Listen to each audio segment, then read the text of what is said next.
오늘 함께 살펴볼 하나님의 말씀은 사도행전 강의 47번째 시간이고요. 하나님의 부르심은 내 생각보다 큽니다 라는 제목으로 함께 말씀 살펴보기 원합니다.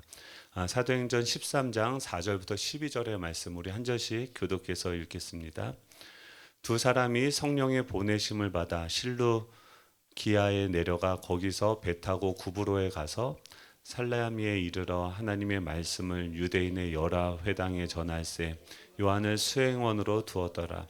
온 섬 가운데로 지나서 바보에 이르러 바예수라 하는 유대인 거짓 선지자인 마술사를 만나니 그가 총독 서기오 바울과 함께 있으니 서기오 바울은 지혜 있는 사람이라.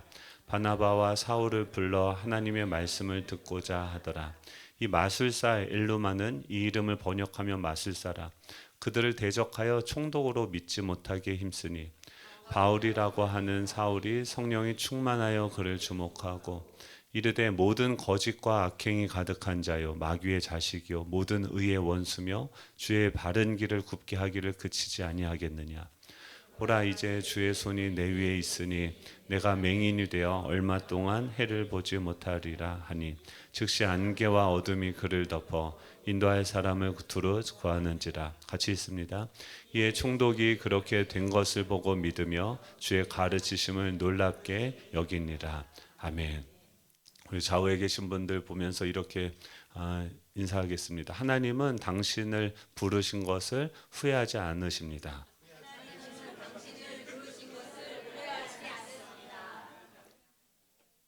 네, 회 중에서 맛없는 회가 무엇입니까? 후회입니다. 죄송합니다. 네, 하나님이 이런 저도 부르셨는데 이런 저를 통해서도 후회하지 않고 일하고 계시는 줄로 믿습니다.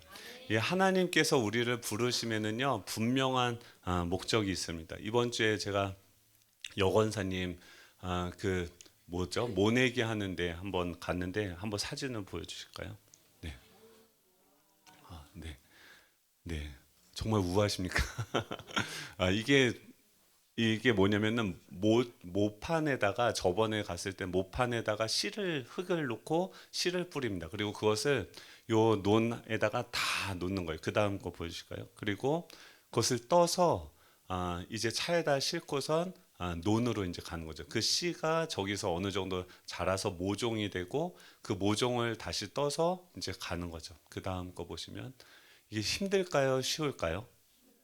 힘듭니다. 그래서 요즘에는 이 힘든 일을 한국 사람들은 와서 안 한다고 그래요. 그래서 외국인 분들이 오셔서 지금 일하고 있는데 이 힘든 일을 하면서 제가 여권사님 얼굴에 표정을 봤는데 표정이 어땠을까요? 네, 입꼬리가 올라갔어요. 그러니까 이게 모종을 네, 거기까지 보여주시면 이 권사님 얼굴이 잊혀지지가 않습니다. 이거 하면서 계속 뭐라고 하면 기쁘다는 거예요. 왜냐면 권사님 어떠세요? 이거 힘들잖아요. 이게 제일 힘들대요. 그러니까 처음에 벼농사 지을 때 몇 번의 그 힘든 것들이 있는데 지금 이 모내기 하고 요때가 정말 너무 중요한 거죠. 시기도 이번에는 다른 때는 여건사님 굉장히 일찍 심거든요. 근데 이번에는 이게 날씨도 좀 거시기하고 해서 다른 분들보다 제일 늦게 지금 하는 건데 잘했죠. 늦게 하기를. 이게 보통 농사 짓는 게 보통 기술이 아니더라고요. 근데 그걸 하시면서 계속 마음이 뭐냐면 목사님 힘든데 기뻐요. 지금 뭘 보냐면 모종을 그 논에다가 심으면서 뭘 생각하냐면 그 가을에 추수할 것을 생각하면서 지금 그 힘듦을 견디고 이겨내고 있는 것이죠.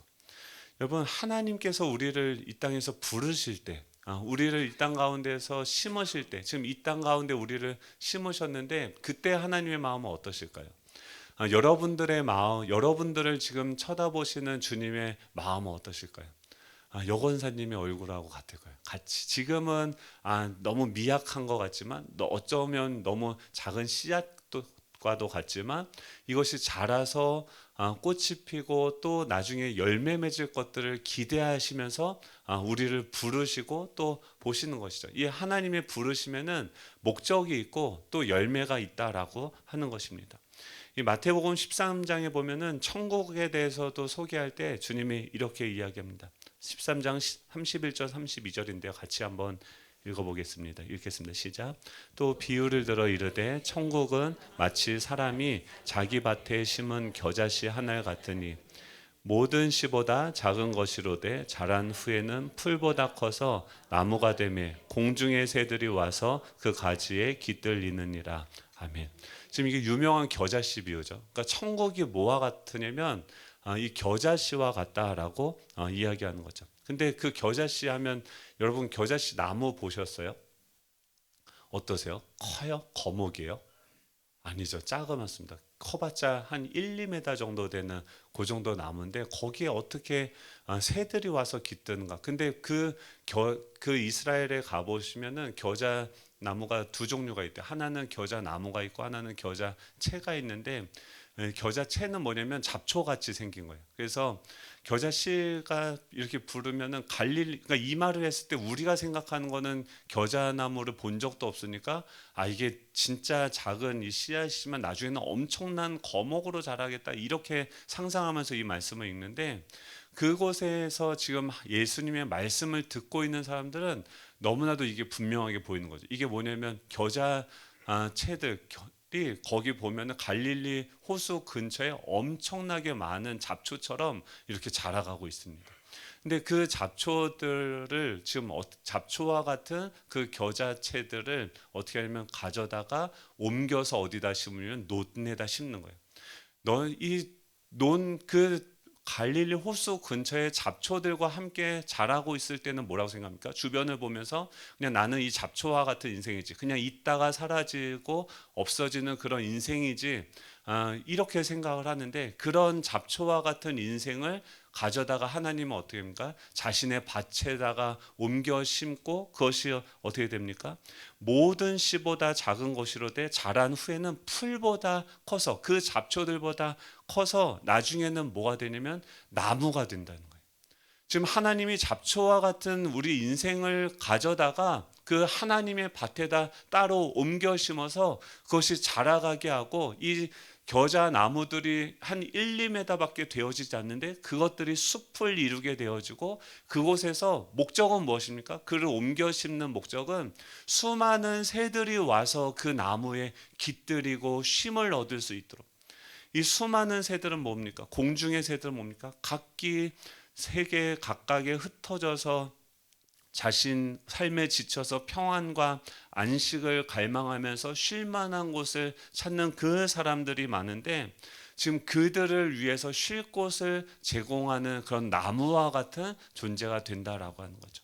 즉 하나님께서 우리를 제자로 부르실 때는 분명한 목적이 있는 거죠. 지금은 겨자씨처럼 작고 미약하고 아무것도 아닌 그 잡초와 같은 존재지만 하나님께서 그를 옮겨 심어서 이 농부처럼 물을 주고 또 비료를 주고 또 모든 병충해들로부터 그를 보호해서 자라가고 성장해서 나중에는 그것들이 숲을 이루고 수많은 쉴 곳을 잃은 그 새들이 와서 쉴 수 있는 나무가 되게 하기 위해서 우리를 부르셨다라고 하는 것입니다. 이 교회는요, 이름이 무엇입니까?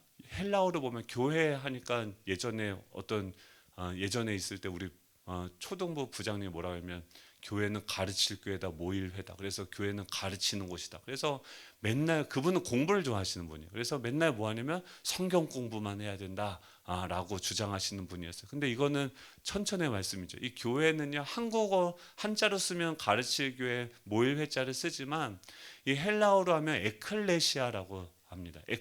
에클레시아는 뭐냐면 부르심을 받은 사람들이라는 거예요. 즉 하나님께서 지금 그 잡초와 같은 그 인생들인데 거기서 하나님이 택하시고 부르셔서 하나님의 목적에 의해서 부르심을 받았다. 지금 그 단어를 우리는 에클레시아 교회라고 지금 번역을 하지만 그 시대에 일반적으로 이 단어를 어떤 식으로 사용했냐면 공통적인 일을 의논하기 위해서 목적을 가지고 불러내어 모인 단체라는 뜻으로 이 에클레시아가 일반 용어로 이렇게 쓰이던 단어였습니다. 그러니까 공통적인 일을 의논하기 위해서 지금 저희들도 운영팀이 분기별로 모이지 않습니까? 운영팀이 왜 모입니까?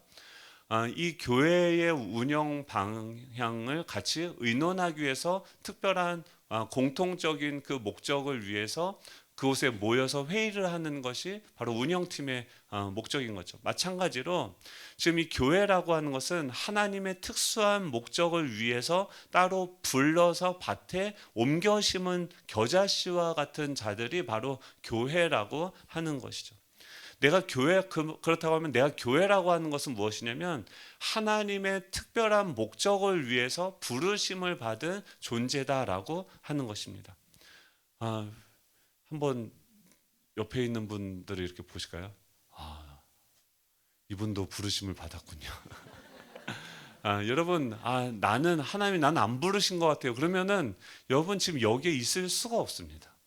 물론 그 부르심의 신앙의 어떤 성숙도가 조금씩 다를 수는 있지만 이 하나님의 부르심이 없이는 이곳에 우리가 있을 수 없다는 거죠. 그리고 이곳에 있다고 하는 것은 하나님의 특별한 그 목적, 하나님은 우리를 부르실 때 목적을 가지고서 우리를 부르셨다는 거예요. 나무가 되게 하시는 거예요. 저와 여러분을 통해서 그 수많은 방황하는 그 영혼들이 와서 깃들여서 쉴 수 있는 그런 그늘을 내어주고, 이 나무는요 자신을 위해서 존재하지 않습니다. 그늘을 내어주고 열매를 나누며 또 새들이 깃들일 수 있도록 자신의 가지를 주어 쉬게 하는 그런 존재가 바로 나무인 것이죠. 주님은 그런 나무로서 우리를 부르고 계시는 줄로 믿습니다. 그럼 주님은 지금 뭐 하고 계실까요?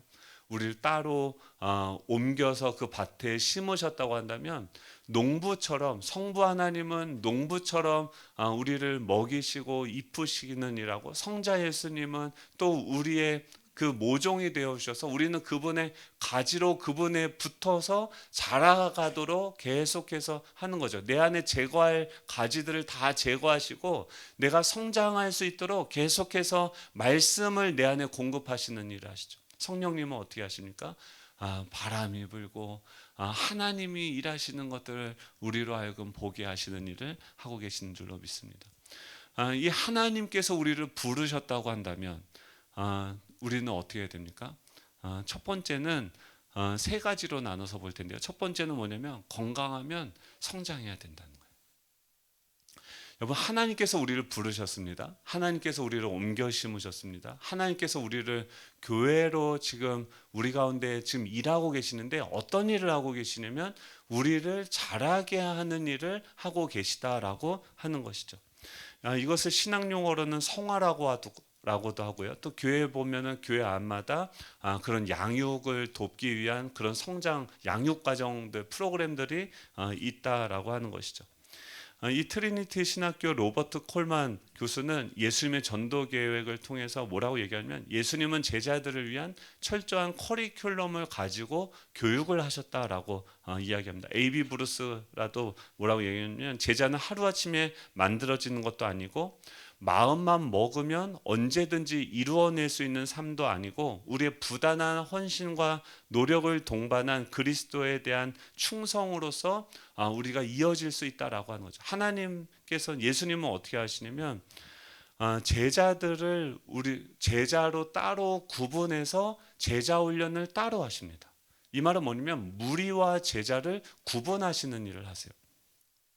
마태복음 5장 1절에 보면 예수께서 무리를 보시고 산상수훈에 처음 도입부인데 예수께서 뭘 보시면 무리를 보시고 5장 1절이죠. 마태복음 5장 1절 보시면은 무리를 보시고 산에 올라가, 지금 누굴 보세요? 무리가 있어요. 수많은 사람들이 예수님을 쫓아와요. 그걸 보시고 산에 갑자기 올라가세요. 산으로 올라가니까 저 같은 사람은 거기 따라 올라갔을까요? 안 올라갔을까요? 이렇게 믿음이 없으십니다. 제가 지금 아파서 그렇지 예수님이 오셨으면 산이라도 태산이라도 넘고 주요. 아무튼 그래서 예수님이 산에 올라가시니까 누가 나오냐면 원래 예수님을 따라왔던 사람은 병이 낫고 뭔가 어떤 기적을 경험하기 위해서 또 호기심에 예수님을 따라왔어요. 그러다가 산으로 올라가니까 나 빨리 연애하러 가야 되는데 나 지금 뭐 하러 가야 되는데 시집 가고 장가 가고 또 자기 수익을 돌리기 위해서 장사하는 사람들은 다 바쁜 곳으로 가고 누가 따라갔냐면 제자들이 예수님께 나아왔다라고 이야기합니다. 이 마태복음 그러고 나서 그들에게 뭘 하냐면 제자들에게 2절에 보면 입을 열어 가르쳐 이르셨다라고 얘기해요. 즉 제자들은 무리와 제자들을 무엇으로 구분을 하냐면 지금 예수님께 배우고자 나왔던 사람들, 예수님을 닮고 예수님의 가르침을 배우려고 나왔던 사람들이 누구냐면 제자라고 하는 것이죠. 마태복음 13장 36절에도 보면 이에 예수께서 무리를 떠나사 집에 들어가시니, 지금 무리를 주님은 어떻게 하세요? 떠나가세요. 그냥 호기심에 예수님을 그냥 어떤 기적의 주인공, 나한테 무슨 도움을 주시는 분으로 생각했던, 우상처럼 생각했던 그분들은 예수님이 그분들에게 나중에는 그들을 구원하려고 애를 쓰지만 처음에는 어디에 집중하시면 그 사람들, 무리들을 떠나서 집에 들어가시니까 제자들이 어떻게 합니까? 그분께 나와서 뭘 얘기하면 밭에 가라지의 비유를 똑같이 설교를 듣는데 제자들이 그걸 이해하지 못한 거예요. 그래서 그것을 설명해 주십시오라고 이야기하는 것이죠. 즉 제자는 무리와 제자의 차이는 뭐냐면 배움의 차이라는 거예요. 제자는 구경하는 사람들이 아니라 배우는 사람이고 배우는 것을 실천하는 사람들이 제자인 것이었죠. 예수님의 1차 목양의 대상은 제자였습니다. 예수님의 1차 목양 대상과 예수님은 지금 1차 목양 대상과 훈련 대상 그리고 사역의 동역자가 되기 위한 필수 조건은 무엇이냐면 그분의 제자가 되어져요. 이 제자들도요. 이 후안 카를로스 목사님 뭐라고 하냐면 어느 날 성령께서 그런 말씀하세요. 이 후안 카를로스 목사님이 당신은 제자입니까? 라는 주제로 전 세계를 다니면서 설교를 하고 제자 훈련을 힘썼던 어떤 그런 목사님인데 왜 그렇게 되어졌냐면 어느 날 기도하는데 너가 목회를 열심히 해서 성령께서 이렇게 말씀하셨대요. 너가 목회를 열심히 해서 200명의 성도를 600명으로 늘렸다고 해서 그들이 잘하고 있다라고 착각하지 말라라고 하는 거예요. 그래서 충격을 받았어요. 그럼 뭡니까? 지금 200명이어서 열심히 전도하고 600명이 되어졌는데 그것이 잘하는 것이 아니면은 무엇입니까? 라고 했더니 그들은 잘하고 있는 것이 아니라 살이 찌고 있는 것이다라고 얘기해요. 그러니까 지금 현대교회 그냥 수적인 성장만을 추구하는 그 모습들을 가지고 제자화가 되어지는데 실패하고 그냥 사람들만 많이 모이도록 한 그 교회들이 거룩함을 잃어버리게 되어지고 살만 뒤룩뒤룩 찌어서 비만의 몸이 되어졌다라고 하는 것이죠. 하나님이 우리를 부르셨다고 한다면, 여러분 건강하다고 하면 우리 자녀를 봤는데 이 자녀가요 밥을 안 먹어요. 그럼 부모님이 어떻게 할까요? 걱정하겠죠. 왜? 그러면서 뭐라고 합니까? 자녀한테 야 먹어야지 키가 크지. 일찍 자야지 키가 크지. 계속 부모는 뭘 원합니까? 자녀한테 자녀가 성장하기를 원하는 거죠. 지식적으로도 정신적으로도 육체적으로도 영적으로도 성장하기를 부모는 원하는 것이죠. 예수님이 우리를 부르셨다고 한다면 우리는 성장해야 됩니다. 자라가야 됩니다. 이 잡초를요 밭으로 옮겨 심으세요. 가장 우리를 자라가게 하기 위해서 먼저 뭐냐면 구분하세요. 무리들 가운데서 따로 구별해서 제자로 옮기시는 거죠. 부르시는 거죠. 그게 뭐냐면 잡초들 사이에서 우리를 선택해서 밭으로 옮겨 심으시는 것입니다. 그리고 예수님의 제자들도 보면요 단계들이 있어요. 그러니까 고린도전서 15장에 보면은 예수님의 부활을 했을 때 예수님의 제자는 몇 명이었을까요? 12명? 네, 정확한 인원은 모릅니다. 근데 상당히 많은 사람들이 있었어요. 그러니까 그 중에서 고린도전서 15장에 보면은 예수님의 부활을 목격했던 사람들이 몇 명이면 500명이 넘습니다. 그러니까 예수님을 따랐던 사람이 그냥 우리가 알고 있는 12명만 있지 않았다는 거예요. 많은 사람들이 예수님을 따랐었고 그들 중에서도 500명은 예수님을 따라다니면서 무엇을 경험한 사람이냐면 예수님이 죽은 자 가운데서 살아나신 것을 목격하고 경험한 사람들이죠. 즉 예수님이 사망을 이기시고 부활하신 분이다라는 것을 믿는 사람들, 예수님이 지금 살아계시다는 것을 믿는 사람들이에요. 지금 예배를 나오는데 어떤 분들은 그냥 호기심에 아니면 어떤 다양한 모습들로 나오는데 어떤 분들은 뭐예요? 지금 이곳에서 주님이 살아계시고 사망을 이기시고 우리의 죄의 문제를 승리하셔서 이곳에 살아계신다는 것을 믿고 나오는 사람들이 500명이었다. 또 그들 중에서 근데 여러분 예수님이 십자가에 돌아가시고 지금 엄청난 문제가 그들 가운데 생기지 않았습니까? 사방에서 우겨싸며 그들을 죽이려고 하는 그런 문제들이 초대 교회에 생기지 않았습니까? 부활하심은 봤어요. 그리고 그분의 살아계심도 봤어요. 이제 그분이 40일 동안 가르치시면서 하나님에 대한 얘기도 들었어요. 근데 그분이 뭐라고 얘기했냐면 지금 그 약속한 그 성령을 너희들이 기다리라라고 얘기했어요. 그러니까 예수님이 살아계신 것만 아는 것이 아니라 그분이 우리에게 주시겠다고 약속하신 그 성령을 기다리면서 그것을 받는 자리로 사모하면서 나갔던 사람들이 몇 명이었습니까? 마가의 다락방에 120명 있었어요.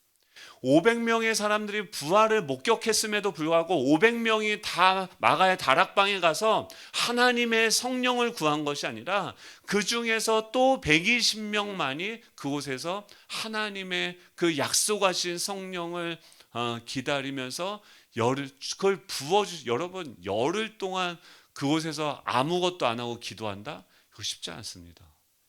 근데 그들은요 그것을 사모하면서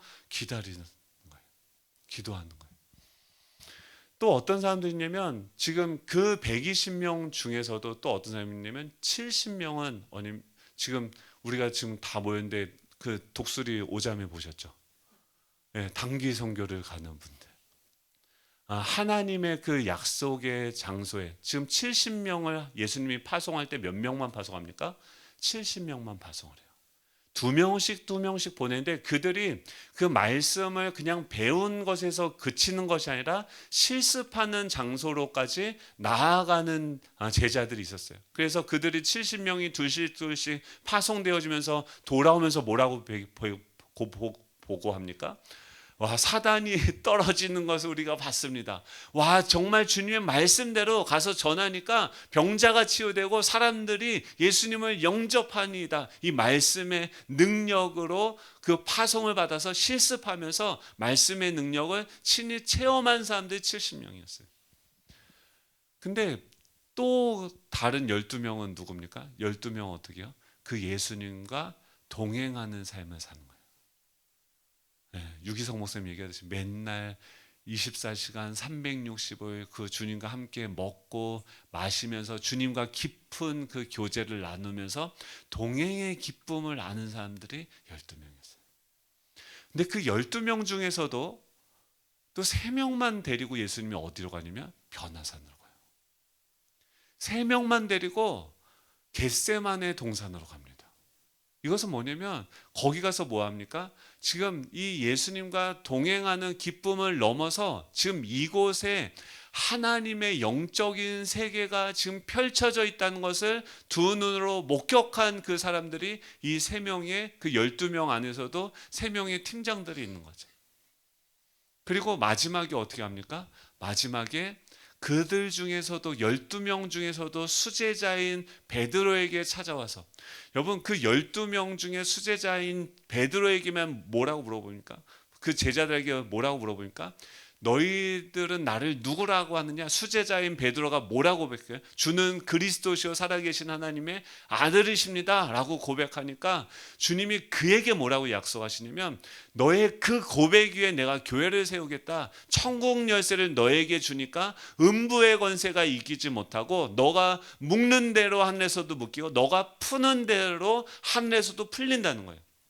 그러니까 이 수제자 이 베드로의 수준, 이 예수님과 동행하는 것을 넘어서 예수님만이 나의 그리스도시고 주인이시다라는 그 고백을 하는 그 베드로를 통해서 하나님은 어떤 권세를 주십니까? 묻고 푸는 권세를 주시죠.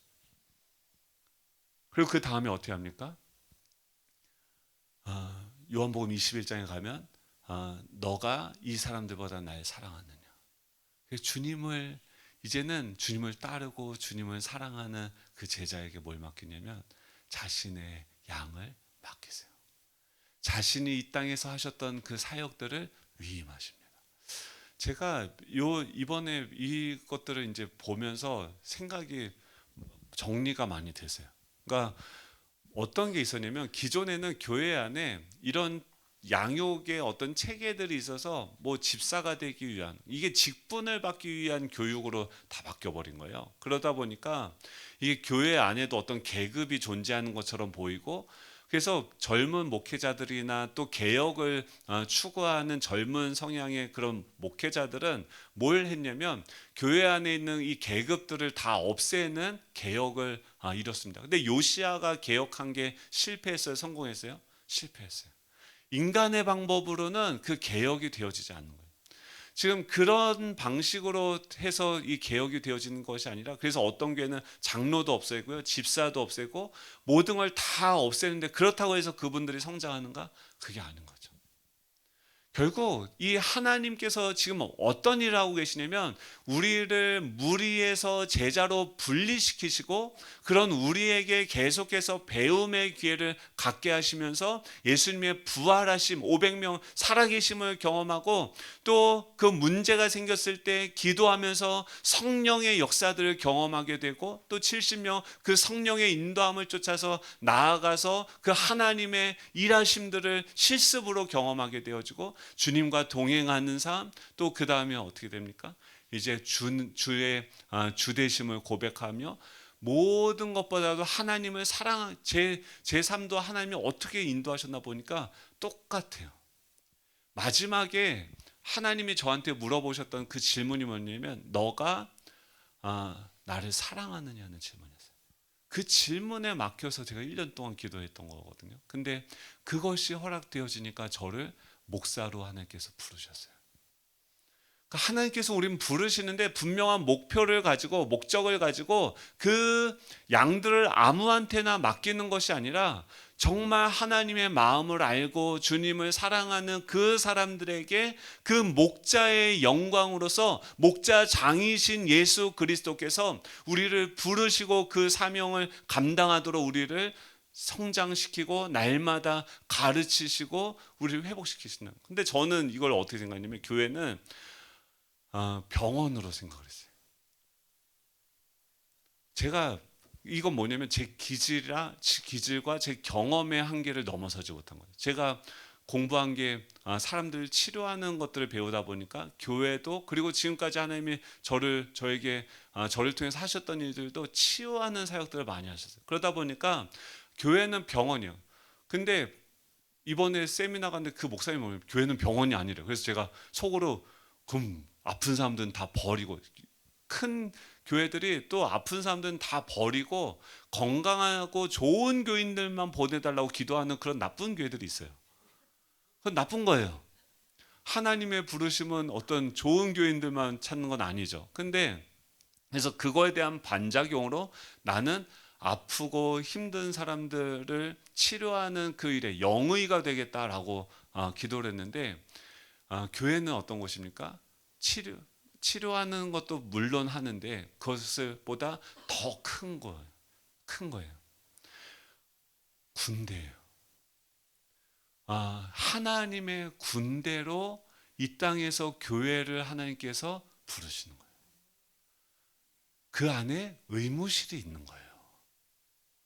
저는 의무병을 했기 때문에 이 전체가 다 의무실인 줄 알았는데 보니까 큰 부대 안에서 의무병이죠. 아픈 사람들 치유하고 회복해서 더 나아가서 어떻게 합니까? 건강하게 만들어서 그들로 하여금 하나님의 그 장성한 분량까지 자라가서 이 세상 가운데 어둠의 권세와 싸우며 그 전쟁을 하며 그 영혼들을 구출해내고 살리고 또 세워가는, 이 건강한 사람들을 세워가는 그 사역들을 하는 것이 바로 교회라고 하는 것이죠. 여러분, 여러분들은 여러분들을 부르신 그 목적, 저는 저의 기질과 제가 지금까지 배워온 것 수준으로 머무르고 있었는데 하나님이 저를 부르신 것은 내 생각보다 훨씬 더 날 부르신 뜻. 뭐죠? 내 생각보다 크고 날 향한 계획 나의 지혜로 측량 못. 다 아시네요. 저도 아는데 모른 척 하는 거예요. 다 아시네요. 뭐냐면 하나님이 여러분들을 부르시는 뜻이 여러분들의 생각보다 크고 하나님의 계획은 우리가 다 측량할 수 없다는 거예요. 그러니까 나의 크기를, 나의 값어치를 내가 결정해서는 안 된다라고 하는 것이죠. 하나님께서 그 공경하는 것을 배우게 하시듯이 우리 자신이 어떤 존재인지 알고 또 서로를 우리가 공경할 수 있어요. 서로의 값어치를 하나님의 관점으로 매겨야 된다라고 하는 것이죠. 오늘 4절에 보면 두 사람이 어떻게 됩니까? 성령의 보내심을 받았다라고 이야기해요. 마치 70인의 그 제자들, 이게 바울의 1차 전도 여행입니다. 1차로 그를 실습을 보내고 하듯이 지금 바울을 어디서 보냈어요? 처음에 다메섹에서 그 잡초에서 밭으로 옮기시고 나서 아라비아 광야로 가서 그가 훈련을 받고 지금은 길리기아 다소 자기가 원래 살던 그 고향에 가서 있는데 바나바가 그를 데리고 와서 안디옥 교회에서 훈련을 시키고 또 같이 제자 양육을 하는 그 사역들을 했습니다. 그리고 나서 이제 바나바가 뭐라고 하면 우리 같이 전도 여행 가자 하고서 지금 최초로 안디옥 교회 최초로 선교사를 파송하는 장면이 오늘 지난번에 장면이었죠. 그래서 금식하고 성령으로 충만하게 해서 그들을 파송했는데 그들이 그러니까 지금 어느 단계까지 온 겁니까? 70인이거나 아니면은 지금 그 하나님께서 맡기시는 그 양들 목자의 수준까지 되어진 정도로 지금 바울이 성장했다라고 하는 거죠. 이제 두 사람을 보내는데 누가 보냅니까? 성령의 보내심을 받아서 어디로 가냐면 실루기아에 내려가 거기서 배를 타고 구브로로 갑니다. 한번 지도를 한번 볼까요? 네, 지도를 보시면 안디옥에서 실루기아로 왔다가 그래서 그 밑에 어디냐면 구브로라는 것이 지금도 말하면 키프로스라고 하는 섬이에요. 지금 저런 데가 있을까요? 없을까요? 있습니다. 여러분 지금 성령의 보내심을 받았는데 지금 저 키프로스 섬, 구브로스 섬으로 가는데 한번 따라해 볼까요? 성장한 만큼 보이는 세상이 다르다. 성장하는 만큼 보이는 세상이 다릅니다. 여러분 만약에 지금 성령이 보내주셨다고 하면은 거기 가서 뭘 볼까요? 키프로스 섬을 가면은 뭘 볼까요? 제가 이제 키프로스 섬 검색해서 저한테 가장 관심이 가는 것들을 찾아봤어요. 한번 다음 거 보시면 맛집 리스트입니다. 여러분 거기 가니까 이게 맛집 그 순위가 이렇게 나왔고요. 그리고 가격대 그리고 거기에 어떤 뭐 추천하는 댓글도 이게 다 나오는데 그러니까 육신의 관점으로 보는 것은 뭡니까? 육신의 필요를 따라서 보게 되어진 거예요. 그러니까 내가 아직 육신에 머무르고 있으면 어떤 관점으로 거기 보냐면 지금 몸이 너무 피곤해. 너무 지금 내가 1년 동안 너무 빡시게 이런 말씀은 안 되고 너무 수고했어요. 그래서 좀 쉼이 필요해. 근데 이건 뭐냐면 지금까지 뭘로 살았다는 거예요? 육으로 살았다는 거죠. 내 힘과 내 능력과 내 체력으로 살았기 때문에 뭐가 필요합니까? 육신의 쉼이 필요하고 육신의 체험이 필요한 거예요. 육의 수준으로 살아가는 거죠. 근데요 거기서 조금 더 나은, 그래서 이 사람들은 어떻게 하면 육신으로 열심히 몸빵해서 또 이것도 안 좋은 말이야. 몸으로 떼어서 몸으로 채우는데 돈을 다 쓰는 사람들, 몸으로 살아가는 사람들. 근데 거기서 조금 수준이 높은 사람은 뭐예요? 혼으로 살아가요. 혼으로 살아가는 사람은 뭘까요? 그 다음 거 보여주시면 그 섬을 분석하겠죠. 여러분 제가 비행기표를 알아보니까 얼마 정도 하는지 아세요? 850만 원. 왠지 아세요? 지금 이스라엘 전쟁이 일어나잖아요. 그 바로 옆이니까 저기 가려면 직항이나 이런 게 없고 두 번을 비행기를 경유해서 가야 되는데 지금 이 키프로스 섬도 북과 남북으로 분단이 되어져 있는 정치적인 상황이며 또 그 다음 거 보여주시면 예, 거기 인구가 지금 북키프로스, 남키프로스가 있는데 30만, 83만 정도가 되어져 있어요. 지금 이 나라 경제 사정이나 이런 것들이 지금 여기 주 수입원은 뭘까요? 관광이에요. 근데 관광인데 지금 옆에서 전쟁이 나니까 지금 경기가 좋을까요? 안 좋을까요? 안 좋겠죠. 지금 쫄쫄 굶으면은 지금 모든 경기들이 어떻게 될까요? 인플레이션이 일어날까요? 디스플레이션이 일어날까요? 디플레이션이 일어날까요? 이때 뭐 해야 될까요? 땅을 사야죠. 지금 여기 다 파산하고 망하고 이럴 때 돈 있는 사람들 어떻게 합니까?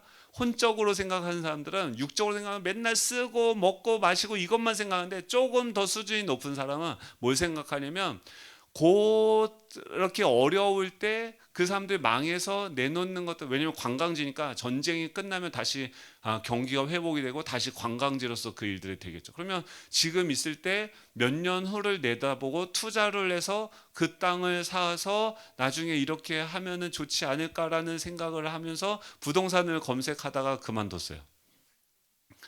근데 그게 뭐냐면 혼적으로 그 살아가는 삶이고, 그것을 보면서 그 사람들은 특징이 뭐니까 자기 이익, 자기 유익을 위해서 미래를 투자하고 살아가는 거죠. 근데 영적으로 그것보다 더 높은 수준까지 성장한 사람들은 예, 그만 보여주셔도 됩니다. 예. 그 다음까지 성장한 사람들은 뭘로 볼까요? 지금 성령의 보내심을 받았다고 하는 것은 영의 관점, 하나님의 관점. 지금 하나님께서 그 땅에서 어떤 일을 하시는가? 지금 키프로섬이 바나바의 고향이에요. 지금 바나바가 바울한테 야 우리 고향 가자라고 하는 거예요. 그러면 거기 가서 야 뭐가 맛있을까? 당연히 맛집 찾아보고 좋은 호텔 찾아보고 잘 푹 쉴 수 있는 커리큘럼을 짜야 되는 거 아닙니까? 아니면은 너 바나바 너가 그것을 잘 아니까 거기 어떻게 투자하고 어떻게 해야지 내가 거기서 잘 먹고 잘 정착해서 살 수 있을지 나에게 알려줘 하면서 거기에 이주해서 어떻게 잘 살아갈 수 있을지를 고민해야 되는 거 아닙니까? 근데 지금 바나바와 바울은 그런 관점으로 그 땅을 들어간 것이 아니라 지금 성령의 보내심을 받아서 성령의 충만함을 받아서 그곳을 성령의 충만한 관점으로 주목해서 보았다는 거예요. 그리고 나서 어디로 가장 먼저 갑니까? 그곳에 있는 여러 회당에 5절에 보면 살라미에 이르러 하나님의 말씀을 유대인의 여러 회당에서 전했어요. 5절에 보면 지금 여러 회당에서 왜 전했을까요? 한 회당 가서 하나님의 말씀을 전했는데 이게 다 신통치 않았다는 거예요. 그래서 또 다른 회당 가서 또 복음을 전하고 또 다른 곳에 가서 또 다른 복음을 전합니다. 이 살라미에서 그 복음을 전할 때 이 마가라고 하는 그 요한을 만나게 되어지고 좋은 동역자를 얻게 되어집니다. 그리고 나서 6절에 보면 온 섬 가운데로 지나서 바보에 이르렀는데 이 바보는 그냥 연구 없다 그 바보가 아니고요. 파포스라고 하는 그 동네 이름입니다. 그 살라미 지역의 맨 그 섬 키프로스 섬 맨 끝쪽에 파포스라고 하는 지역이 지금도 있어요. 여러분 여행사 들어가서 키프로스 섬 패키지 찾아보시면 지금은 다 없어졌는데 예전에는 다 있었고 다 있는데 거 끝쪽이 파포스라는 거예요. 이 살라미에서 그 파포스까지 180km 정도 떨어졌어요. 지금 그 섬에 가서 180km나 떨어진 곳으로 계속해서 성령의 인도함을 쫓아서 걸어가는데 열매들도 없고 회심하는 사람들도 없고 아무 일도 일어나지 않는데 동역자를 얻게 되고 그 끝에 갔을 때 어떤 사건이 일어나는 게 오늘 본문의 내용이죠. 이건 다음 주에 얘기해야 될 것 같아요. 간단하게 정리하면 여러분 성장한 만큼 보이는 세상이 다르고요. 사역의 방법도 성장한 만큼 사역의 방법도 달라져요. 어떻게 사역하냐면 오늘 이제 일본으로 선교팀이 갑니다. 가면은 육신으로 가서 맛있는 음식도 하고 열심히 육을 채워주고 뭐 해야겠죠. 근데 뭐 그게 전부가 아니지 않습니까? 그리고 또 혼적으로 그 사람들의 어떤 필요한 니즈를 생각하면서 그 사람들의 마음을 위로해주고 또 그 사람들에게 뭔가 유익된 것도 해주겠죠. 근데 지금 그 섬을 계속해서 답사하면서 기도하면서 예배하면서 결국 그 160km, 180km를 걸어가면서 끝에 마주하는 것은 무엇이냐면 그곳에 있는 총독 서기와 바울과 함께 그곳에 바예수라 하고 하는 그 유대인 거짓 선지자 마술사를 만나게 되죠. 결국은 이게 뭐냐면 그곳을 지배하고 있는 어둠의 영들이 있다는 거예요. 그들이 뭐 하고 있냐면 총독 서기오 바울 옆에서 그곳을 지배하고 있는 정치인 옆에 서서 바예수, 바가 뭐냐면 아들이 예수의 자칭 예수의 아들이라고 자기를 지칭하면서 예수의 이름을 거들먹거리면서 그 총독 옆에 붙어서 그로 하여금 어떤 일 하고 있습니까? 8절에 보면 이 마술사 엘루마는 그들을 대적하여 총독으로 믿지 못하게 힘쓰고 있는 거예요. 그곳을 실질적으로 다스리고 있는 그 총독으로 하여금 예수님을 믿지 못하도록 애쓰고 있는 거죠. 바울이라고 하는 또 그리고 모든 거짓과 악행이 가득한 자요 마귀의 자식이요 모든 의의 원수요 주의 바른 길을 굽게 하기를 그치지 아니한다라고 얘기해요. 10절에 보면 지금 거기서 뭐 하고 있냐면 어둠의 영을 힘입어서 그들로 하여금 보지 못하게 하고 믿지 못하게 하고 거짓에 치우쳐서 행동하게 만드는 어둠의 권세가 있다는 거예요. 그러니까 성령으로 가면 뭐가 보이냐면 성령의 일들이 보여요. 하나님의 일들이 보여요. 지금 육신으로 그러면서 거기서 어떻게 사역을 하냐면 11절이죠. 같이 읽어볼까요? 11절입니다. 시작. 보라 이제 주의 손이 내 위에 있으니 내가 맹인이 되어 얼마 동안 해를 보지 못하리라 하니 즉시 안개와 어둠이 그를 덮어 인도할 사람을 두루 구하는지라. 지금 뭐라고 합니까? 보라. 지금 그들은 보고 있다는 거예요. 뭘 보고 있어요?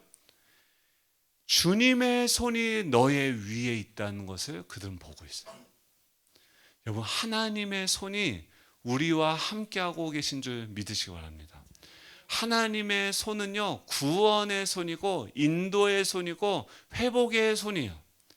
출애굽을 할 때 광야에서 우리를 인도할 때 우리가 하나님 주여 하고 손을 들게 되어질 때 우리가 두 눈을 감고 하나님께 기도할 때 보이지 않는 그 하나님이 보이게 되어져.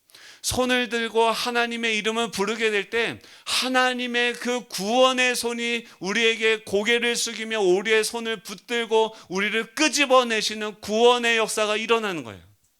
여러분 그곳에서 우리가 주님의 이름을 부르고 주님의 손을 주님 내 손을 붙잡아 주십시오. 거룩한 손을 들어서 주님께 기도하고 예배하게 될 때 하나님의 놀라운 구원의 손이 임하는 줄 믿으시기 바랍니다.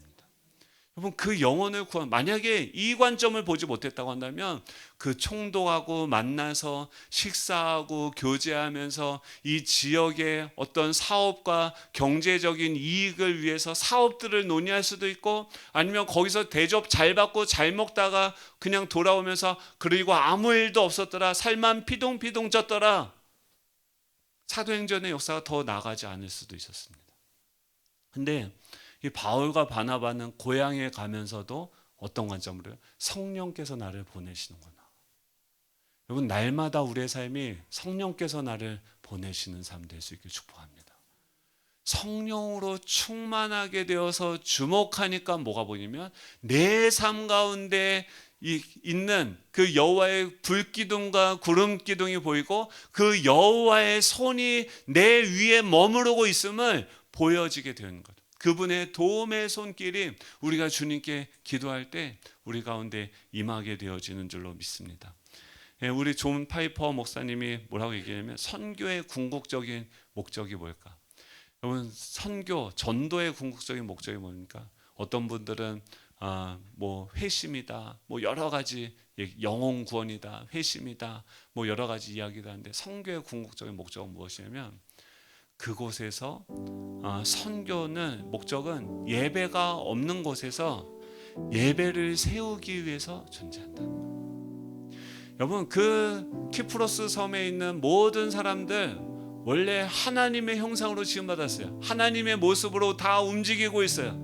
근데 그들이 자신을 창조하신 이가 누구인지 모르고 자신이 마땅히 예배해야 될 자가 누구인지 모르며 그 땅에 있는 육신의 것들, 이 땅에 있는 성공과 수많은 그 거짓 선지자들이 보여주는 그 어둠의 것들, 불확실한 것들, 허무한 것들을 쫓아다니면서 그것에 포로되어져 있는 거예요. 성경은 무엇이냐면 그들이 소경되어지고 그들이 일어나지 못하는 그곳으로 가서 하나님을 예배하는 거예요. 이곳에서 우리를 구원하신 그 하나님을 찬양하고 예배할 때, 그리고 모세가 그 애굽에 들어가서 주여 이 영혼들을 불쌍히 여겨 주시옵소서. 주님 뭐라고 해요? 가만히 서서 오늘 이루시는 여호와의 손을 보아라. 구원을 보아라. 그 하나님의 일하심을 언제 경험하면 됩니까? 거기서 우리가 주님의 이름을 높일 때. 그 여호와의 손은 구원의 손으로, 치유의 손으로 우리를 돕는 손길로 함께 하시는 줄로 믿습니다. 이번 한 주간 정말 일본 선교팀뿐만 아니라 우리의 모든 삶 속에서 예배자로 그 주님을 높이게 되어질 때 하나님의 그 놀라운 손길을 경험하게 되어지는 복된 한 주 될 수 있기를 축복합니다. 우리 다 같이 일어나셔서 찬양할 텐데요. 하나님의 부르심에는 후회하심이 없네. 우리 찬양하고 기도하도록 하겠습니다.